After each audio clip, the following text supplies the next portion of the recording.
live the life beyond the boundaries we set on ourselves, to live and to run boundless, to be inspired, to achieve, to overcome the mountaintop in our life.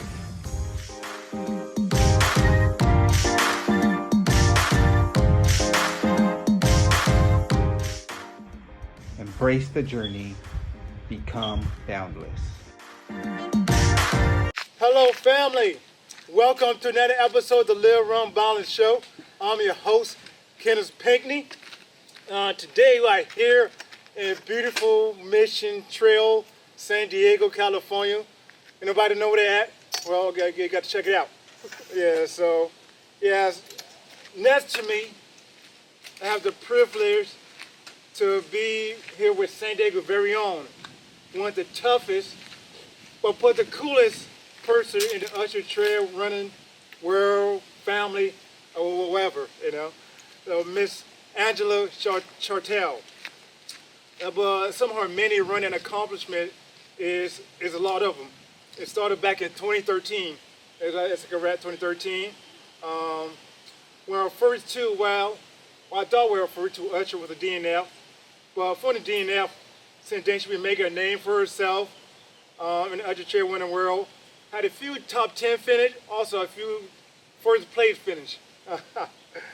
Some of her races called Lake Sonoma, Leona Divide, the Ray Miller, PCT, Black Canyon Ultra, North Face Enduring Challenge, and her latest race, at Hardrock 100 2022, which she got the opportunity to kiss D-Rock. I really come to know her for her being a race director along with BJ at San Diego 100. And so that way I got a chance to really, connect a little bit, So Live Run Boundless family, let's welcome the one, the only, the most requested person in San Diego to be interviewed. Angela Shartel. Also, she a Ninja Ambassador, also Ink and Burn Ambassador. So, also the race director, if I say that, she's the race director of San Diego 100. Say on that, how you doing, my sister? I'm doing fantastic. Thanks for having me. That was quite an introduction. I try to make it good, so sometimes I stumble. You just hyped me right up there. I hope I can live up to that. So that would call the hype man, So I like to hype people up. So so that's definitely. I'm glad to be here. You deserve it of it. Thank you very much. Yeah. So I done my research, I saw your accomplishment. All the people told me I got to interview you, and so it must be, So I had to. So, well, before you become the Ultra Angela, who was the person before all the few races that you done? Loaded question, right? I feel like all of us are going through a journey. Yes. And I don't know that I can say I really knew who I was or who Angela Shartel was. I guess I could say that I was a wife and a mother. Okay. I certainly wouldn't have described myself as an athlete, but I definitely think that those roles took precedence over who I was. And I identified wife and mother as who I was when it was really a lot of what I did. And I think I was in search of finding out about my true self. And while I loved being a mother, not so much a wife, but it was. I've been on a journey of self-discovery. I think before I was an ultra runner, and even since I've been an ultra runner. So I think that who I would describe myself now is wow. That's okay. I mean, I don't. You're still on the journey trying to find yourself. Yeah, I mean, I guess so many things, but I'm an athlete. I am now a wife and in a loving, wonderful relationship. Yes. Still a mother, obviously. Yes. Ultra runner, obviously. But I think that I just mostly aim and strive to be a good human being. Yeah, I absolutely. really find joy in growing and learning new things, Yeah, and I yeah. find an incredible amount of pleasure in helping people reach their goals Yeah. and spread whatever I've learned to whoever wants to learn. Okay, then. That's great. I like that. No. Great example. Great, like, kind of explain it, your journey, to learn and still growing, and then you change over time. Yeah. For sure. So what called you to the trails, and also what called you to do ultra races? Ultra races. So I think my calling to the trails was after a few road marathons. So I was obese, for people who don't know. So through a series of life events, I found myself depressed, anxious, anxiety ridden on several medications, and I had found comfort in eating. I definitely had a food addiction, and so I found myself capping off at 200 pounds with a sedentary lifestyle on a whole variety of medications to curb side effects of other symptoms and disorders that I was diagnosed with. And I think at one point it had all come to a head, and I decided I didn't want to be like that anymore. And how do I get off all of those medications and change my life? And at that point, the biggest factor was weight. So I had worked to lose weight. I had given myself a goal to lose 65 pounds in a year and get off all of my medications. And at the end of the year, I had lost 60 pounds. And I had done it with not dieting, but changing my eating habits and working out at the gym. And that was the extent of it. And when I stepped on the scale at the end of the year and I had only lost 60 pounds instead of 65, the type A personality that I am considered it a failure, a complete failure, in fact. And so I was talking about it with a friend, and she had opened up the world of running to me. Okay. And that was when I agreed that instead of giving up completely and considering it a loss, that I would go and do the Catalina 21 miler. It was not the marathon. And I had signed on to do a program with her and continued training towards something different, something outdoors, something long distance, and something that I had never attempted before. And so in that training, I began running instead of walking for this 21 miler. And at the peak of the training, I was up to running 18, 19 miles, and everyone would ask me, "So you're running the marathon?" And I go, "No, I'm doing the walk jog." And I asked my friend, everybody keeps asking me this question, "How far is a marathon?" And she goes, 26 miles. And I just about lost it. I go, "You mean I'm 5 miles short of anything anyone considers important? Like anything anybody recognizes even? Like, I can do 5 more miles," right? And so I think that ended up being the mantra and the beginning of the end, if you will. 5 more miles. 5 more miles. So I got to Catalina walk jog and had a special meeting with the race director behind the closed curtain, asking if I could upgrade to the marathon. And he goes, "Do you mean downgrade to the half?" And I go, "No, I think I mean the 26-mile one." And he asked me a bunch of questions about my training and agreed to let me upgrade to the marathon. Okay. And I did it, and it was my first marathon, and it hurt like crazy. Oh, yeah. And my goal, oftentimes people always say their goal is just to finish, and I'm not a strong proponent of that. I feel like if you do your training and you know the pace that you're running things and you know the terrain, that you should make a number goal for yourself. Okay. And I don't care if the number is 5 minutes before the cutoff, if the number is an hour before the cutoff, you should make a goal for yourself that helps you push as hard as possible and not go easy on yourself. Yeah. And so my goal for the first marathon was to do it in under 4 hours. Okay. Even though I'm sure the cutoff was probably like 6 or something, maybe even greater. But I ended up finishing it in 3:56. Oh man, there you go. And then my girlfriend same girlfriend who turned me on to the walk jog. Yeah. Turned me on to trail running. Okay. And that led me to ultimately run the Catalina Marathon. Yeah. And I ran that, fell in love with trails, but on the start line found a bunch of people who were wearing 50K shirts. Yeah. And I thought, well, how far is a 50K? Yeah.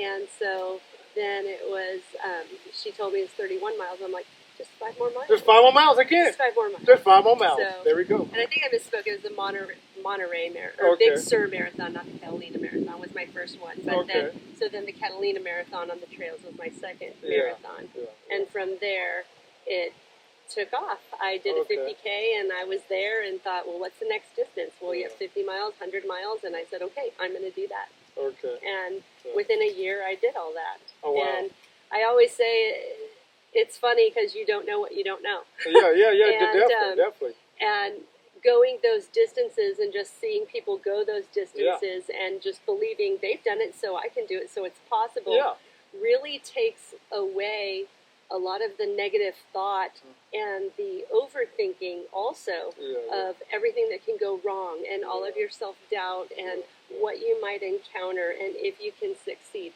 You just sort of keep going on autopilot saying, okay, well, I guess if you're puking and you see things, and that's just how it goes. I guess that if your stomach hurts for a while and you walk, that must be what everybody does. You don't know what you don't know. Yeah, definitely. You know, sometimes you think you're the only one that's going through it, you know. Yeah. The other people going through the same thing. You know, so so you don't feel so bad. So okay, how are you yourself? It takes away a lot of self-doubt because you just assume, well, I didn't know this was supposed to go wrong, but I guess it probably happens for everybody. Rather than I have friends who I had run with for years that never stepped up to the higher distance for fear of everything that they had seen go wrong with all of the people running in our group. And I remember telling them, you know what? Things are going to go wrong. And the more you think about what could go wrong, the more you will hesitate and talk yourself out of doing any of it. Absolutely. But not just running, but in life in general. Absolutely, right? And it's one of the things that I have learned and I love about ultra running is that so many of my experiences in ultra running transcend immediately to life experiences. And I think that's what keeps me coming back to the sport and keeps me embedded in the sport. Okay. You probably answered that question already, but that's good. I was going to talk about, my next topic, we're going to talk about the love of running in life, you know? The love that you have for running, ultra running, you know? Could you share just a little bit of that love you have, you know? I think that everything I just described from where I was and how I became an ultra runner is kind of indicative of that. Okay. I think that ultra running helped me learn about life. Okay. And before it, I was very much in search of who I was and what I wanted. I think the connection is very strong. I think one of the things that I appreciate so much about ultra running is the simplicity of it. Okay. There's a genuineness in ultra running, the simplicity of your responsibility is to eat, run, and move. Okay. Drink. Yeah. And the people that you find in the sport have that same simplicity and genuineness. That I'm here to do the same thing, and I will do it with you. Okay. And I think that there's a vulnerability and a suffering, as well as a connection and a allure, all at the same time with that process. Yes. And I think if I could encapsulate ultra running, I feel like I feel like what I love about it is that it brings together the best of the human spirit. Okay. Yeah. Oh yeah, definitely. When I volunteered not too long ago at San Diego 100, it was a privilege to be my first time volunteer at the race. I was at the finish line, and to see the people come through that finish line, you know. Oh man, I love the finish line, Kenneth, because my first 100-mile finish was San Diego 100. Oh wow. And I remember all of the obstacles I faced and overcame, and I remember all of the doubts that I had in my mind, and I remember the feeling of completing something I didn't think was possible. And so becoming a race director, and then becoming a race director for the race that was my first 100-miler, and seeing people come through the finish line and feeling like you played a part of them not being sure of what they could do or how well they could do it. There's just no better feeling than that. Your heart is so full. And then to know that the people in your community and your friends and your running family helped guide them along the way. That fills me up more than any race, finish, experience, anything hands down. It definitely is a team effort, you know. It is. It really is. At that point, you know, people Yes. a lot of encouragement, a lot of talk to, a lot of motivation, a lot of cleaning dirty feet, you know, and stuff like that. It's not pretty, right? No, it's not pretty. It's like, let me wipe off your mouth from your throw up, let me fix your blisters and wash your feet, put on some dry socks and pat you on the back and tell you, you can do this. No, I had nobody to change my feet yet, so no mess my feet yet, so I haven't got to that point yet. Maybe one day, you know. But everybody see my feet, they may run away, they may like go on your arm. You know. I just saying, you know. Like, are they that bad? Well, maybe not that bad, but it's kind of bad. It's amazing what volunteers will do, though, right? Yeah. With no return other than the good feeling of, I'm going to help you get through. I've been where you are. Yeah. And I know you have what it takes to keep going. Absolutely. Yeah. So definitely. So, what keep you coming back even when things are hard? What keep you during the run or in the sport? The run, the sports. So during the runs, what keeps me coming back is that I think that no matter how bad you feel, whether you feel good or bad, there's something that you're going to get out of every run. So if it's a training run and you don't feel like doing it, you get out, and a friend recently told me, and it's not a new concept, but the hardest thing is to start. Yeah. That is the most difficult challenge. Once you start, the flow comes. Yeah. And the feelings come, the desire to push through, to get however much out of it at that moment, whether it's 3 miles, whether it's 10 miles, whether it's 30 miles. Once you start, you will get something. Okay.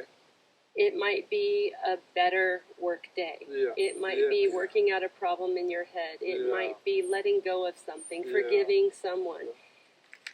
You're going to get something. Running never has given me nothing. Okay. And so I think in a race, that feeling for me expands. Okay.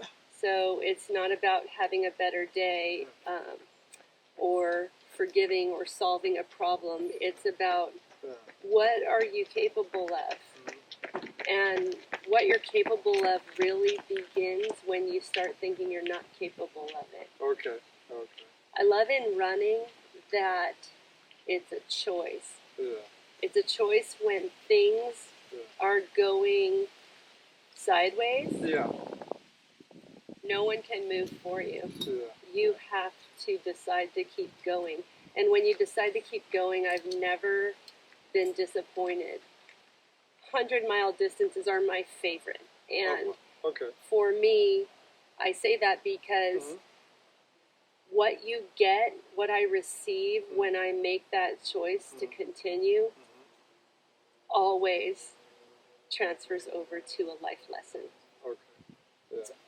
It's always been applicable. Yeah, yeah, yeah. Sometimes it's one big idea that you are strong enough to go through this, that you are worthy enough.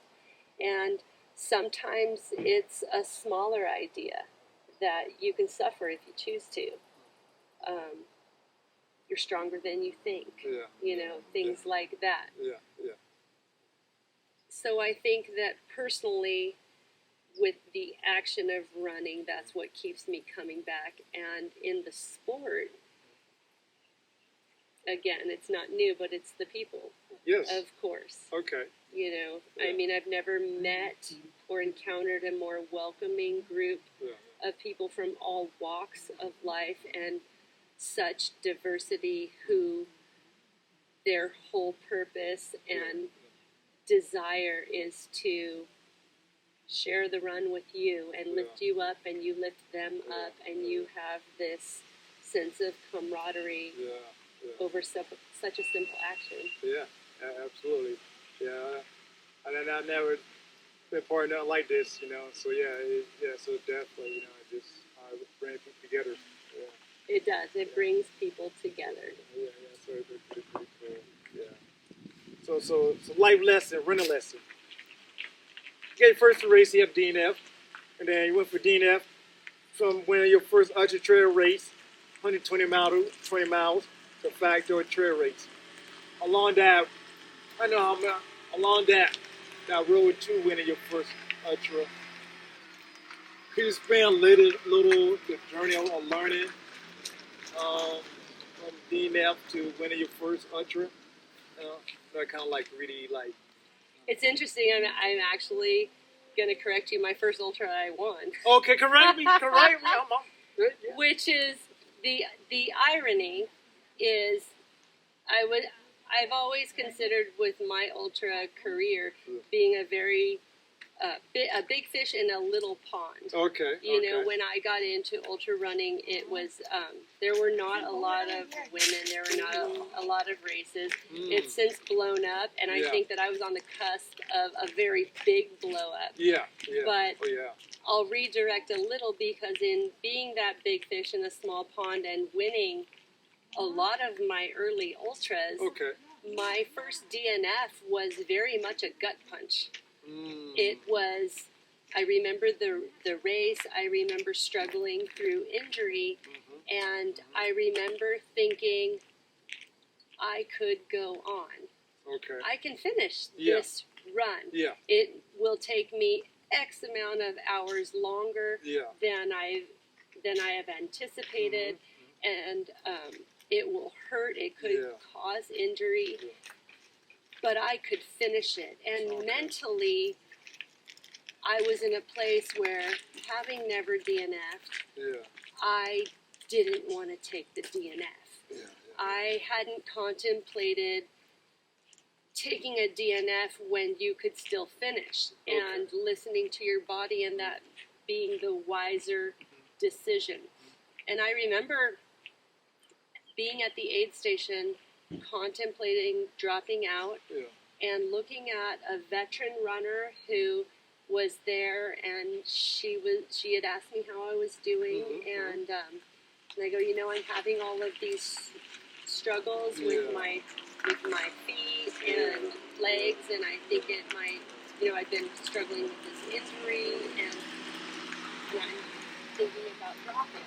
And she's like, okay, well, you know what, it sounds like the best decision for you. Okay.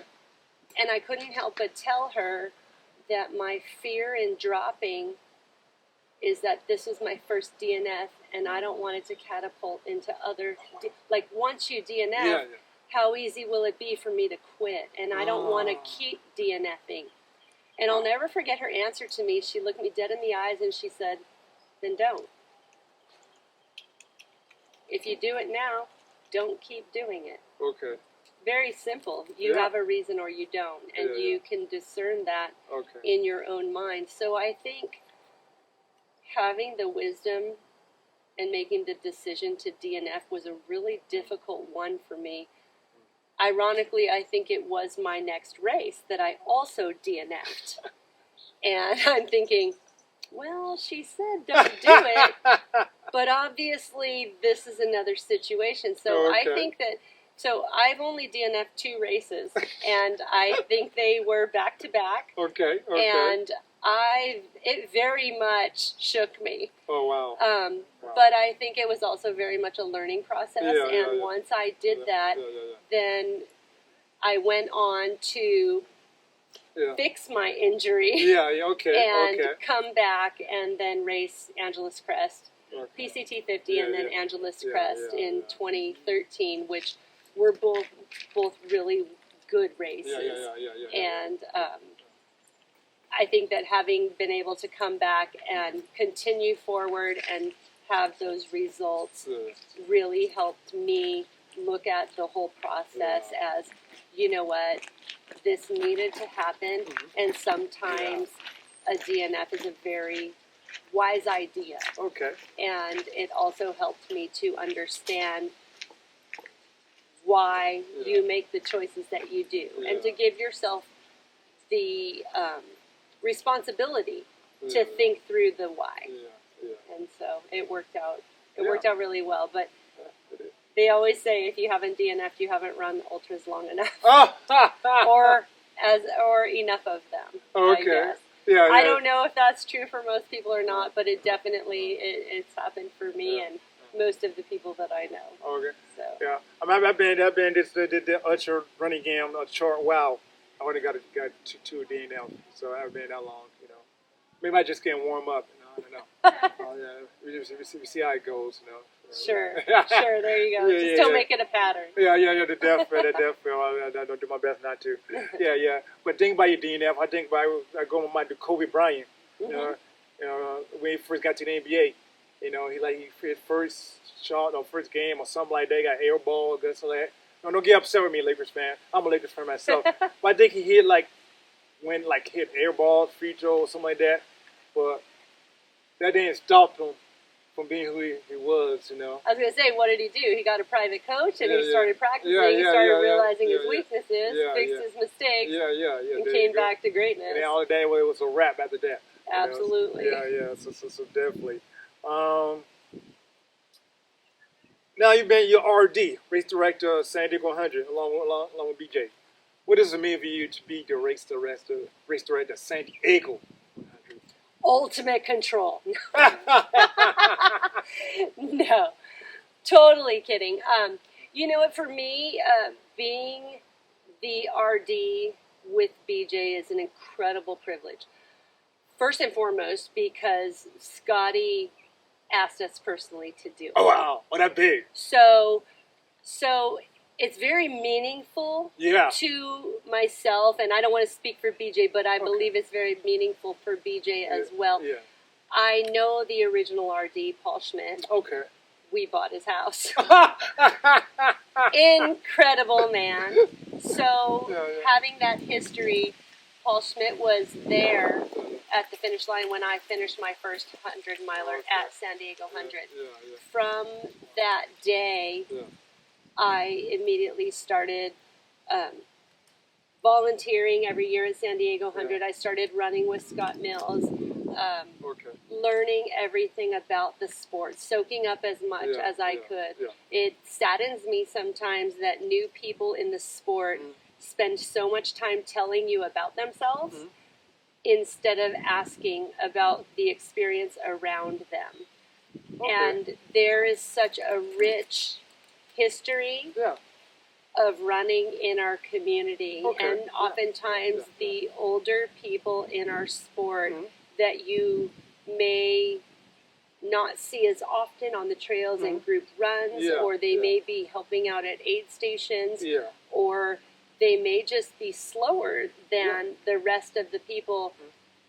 They don't get acknowledged as much. And if you take the time to talk to them, you would find out so much about our community, about our sport here in San Diego. And so I was a person that when I started this, before I ran San Diego, I was hungry for that. I was hungry for connections and knowing how these things got to be what they were. Yeah. And so I connected with Scott Mills very quickly and the other older veteran runners, and cool. just That's soaked up all the information that I could. Yeah. And every year I would volunteer at San Diego 100, as did BJ. Yeah. And BJ and I didn't even know each other, but Okay. we would both be volunteering Yeah. in different aspects of the race, Okay. both of us for the whole weekend. Nice. And I became like Scotty's right-hand man, Okay. and he was grooming me to ultimately take over the race, Awesome. unbeknownst to me. And so oftentimes I think in today's day and age, people will sell a race or they will create a race to make money. And when Scotty came to me and said, I'm looking at stepping down and I would really like for you to take the reins. Okay. And you need a partner for yourself, like I was a partner for Scotty. Okay. And talking to him about my thoughts on BJ being the best match for that. Okay. And then BJ accepting really became, it was a changing of the guards in, from my opinion, the most beautiful way, because both BJ and I have such a vested interest and love for the sport and for San Diego in particular, which was also his first 100-miler, Oh, wow. that for Scotty to deem us worthy enough to just gift us the race I like that. is something that I'll treasure forever. That's And it's just, and I think that that's how BJ and I would like to pass it on as well. Oh, that's awesome. And so it's been an incredible privilege and a fun journey. I think BJ and I complement each other with our skills and our personalities as co-race directors and our vision and desire for how the race will grow and what we will give to runners and the experience that we want them to have is very very in sync. So it's extremely joyful.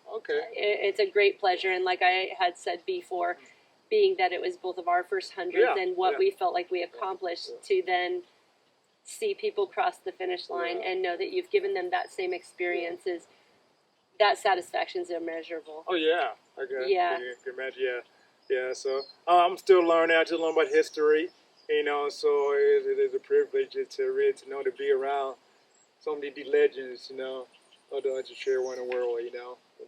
Especially here in San Diego, we got so many great, career runners. There's a lot of veteran runners, a lot of history here. So so still learning, you know. So now I would have been into ultra. Trail running like I am, you know, it just not even not running, just volunteering, you know, much as I can. Yeah, so definitely. That's my love. My love for the sport is volunteering, and mentoring. Far more than racing. I've never been big on racing because again, my Type A personality, it makes it so that when I race, I become very obsessive compulsive and making books and making guidelines and making times and splits and all of these things. So for me it's a very stressful situation. It's not a release. Training runs are a release and race directing is a release. For me, racing is not a release. It's not something that I enjoy the most of the sport. So race directing is not that stress for you? Oh, it's a lot of stress, but it's the reward for me. Race directing is far greater than the reward as a runner. Okay, I got you. Crossing a finish line. Let's see other people, come together and just celebrate. Yeah. Okay. So your latest race you just completed? Hardrock 100. Whew. That your first time running Hardrock? That was my first time running Hardrock in its entirety. I had paced Scotty. I have paced Scotty there 4 times. Oh, wow. Oh, wow. And being that he's over 60, they were not consecutive years, but being Okay. that he was over 60 every time that, since I've known him running there, Yeah, okay. he has more finishes earlier on. Okay, But okay. when you're over 60, you can have a pacer the entire way. Oh, wow. So he awarded me the opportunity of being able to experience as a pacer Yeah. every section of the course, Oh, wow. both clockwise and counterclockwise, Oh, wow. Nice.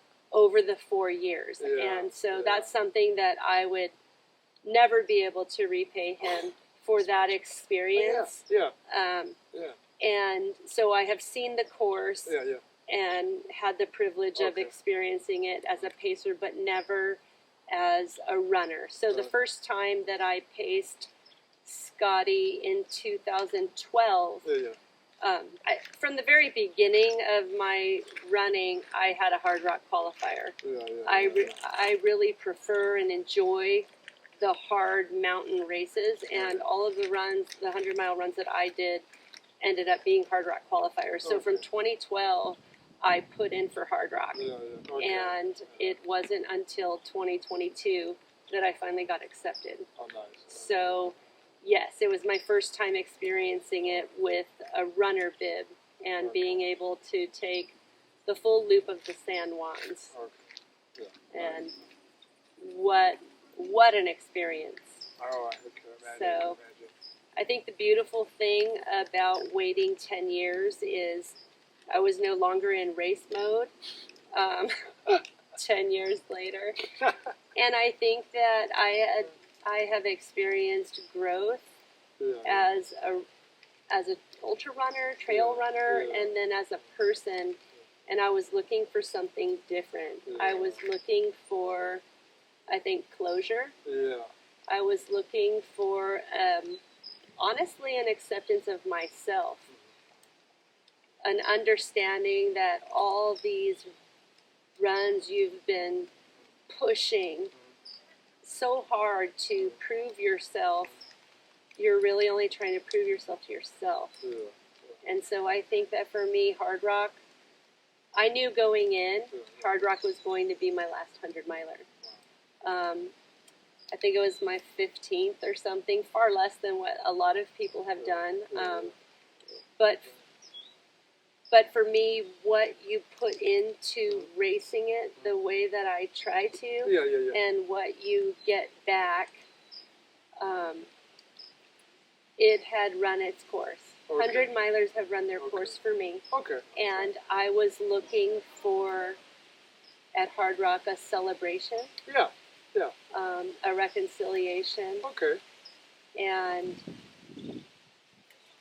just a personal journey of acceptance. And that is exactly what I got. I couldn't be more happy for the way it went, the people who I shared it with, and the result. It's a wonderful 100 to end on, and I look forward to continuing to mentor. I look forward to doing other ultra distances up to 100K. I mean, I'm by no means off the scene, but I'm putting 100-milers to rest. Okay. And that doesn't mean I'm going up to 200-milers, as my friends have said. I'm going down. Then I'm going Coca Donut, you got Coca Donut 250. Here we come. I'm not looking for more, I'm looking for less. Okay, it's all Just good. to be clear. Okay, it's all good. It's all good. So. Yeah.